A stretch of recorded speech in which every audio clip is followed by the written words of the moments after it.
So hey guys, welcome to another Warframe video, and today we're going to take a quick look at our newest melee weapon that was just released with the Revenant Prime, the Tatsu Prime. So as far as acquisition goes, we have the glyph H6 relic for the blueprint, then we have the Axi T10 relic for the handle, and finally we have the Neo T6 relic for the blade. The Tatsu Prime is a two-handed Nikana that requires at least mastery rank 14 to use, and it does primarily radiation damage, but it does almost as much slash as well. It's pretty fast with a base attack speed of 1.17, it has good range, solid crit chance of 22% with an above average 2.4 times crit multiplier and very high 30% status chance. Now on top of that, the weapon also comes with a unique mechanic where every time you kill something with it, you get a soul swarm buff for 2 minutes that stacks up to 5 times, which can then be released by doing a slide attack which fires out a projectile that will seek nearby enemies and hit them for 40% of the weapon's damage, with each stack giving you 1 projectile. So if you're at 5 stacks, you're gonna fire out 5 projectiles, unless you're using it on Revenant, because since it is his signature weapon, he can actually stack up to 9. And finally, while the projectiles do try to home in on enemies, it's not perfect, so sometimes they will miss, so you kind of want to aim towards the enemies before you do a slide attack so you don't miss. Now, I'm going to show you 2 different builds for the Tatsu Prime, with the first one being a more standard light attack build. It does need a bit of tweaking though because of that radiation damage, so on top of the standard, Condi Overload, Weeping Wounds and Blood Rush, we are running Buskill to boost our slash above radiation, and then we're running a fully ranked dual stat mod and an unranked dual stat mod to get an okay balance of slash and viral.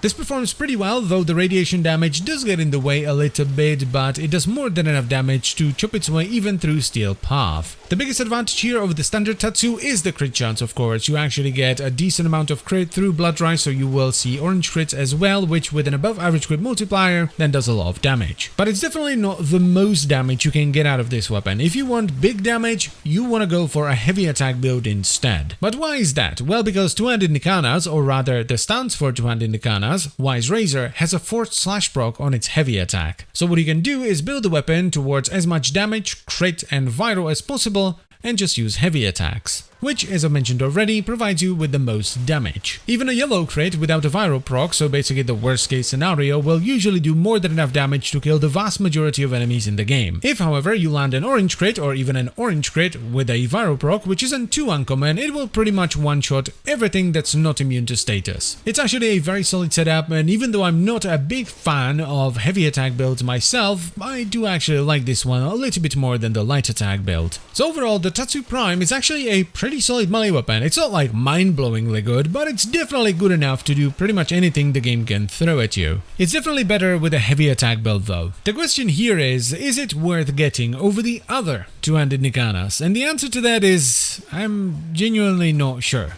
Which is not great for a new Prime weapon that just got released. Because the thing is, right, the Tatsu Prime is a pretty good upgrade over the standard Tatsu, but it's not necessarily that much better than the Pennant or the Tenet Livia. The Pennant does have lower status chance and it does do primarily puncture damage, but it also has much higher crit chance, and if you're doing a heavy attack build, puncture damage doesn't matter because you're getting a guaranteed slash proc anyway. And the Tenet Livia is just, well, it does primarily slash damage, it doesn't have a bunch of radiation damage getting in the way, it has better crit chance, though granted it does have slightly lower crit multiplier, and its status chance is almost as good as the Tatsu Prime. The main downside with the Tenet Livia is that it's one of the Tenet weapons that you get from Ergo Glass, so it can take a while before he will offer you a good one. Now I'm not saying the Tatsu Prime is a bad weapon, it is very much not, though I am a little bit disappointed with the unique mechanic as the damage on it is not that great. It just doesn't shine quite as bright as I thought it would, since, it is the first primed two-handed Nikana that was added into the game. So let's just say like this, the weapon is worth getting. It's not necessarily better than a well-rolled Tenet Livia, but it is definitely very good. And at the end of the day, it's not that difficult to get, you only need to get 3 parts for it, and if you're gonna go for a light attack build, you don't even have to put on any forma to fit in all the mods. And as always guys, I thank you very much for watching, I hope you've enjoyed the video and found it helpful, and I will see you next time.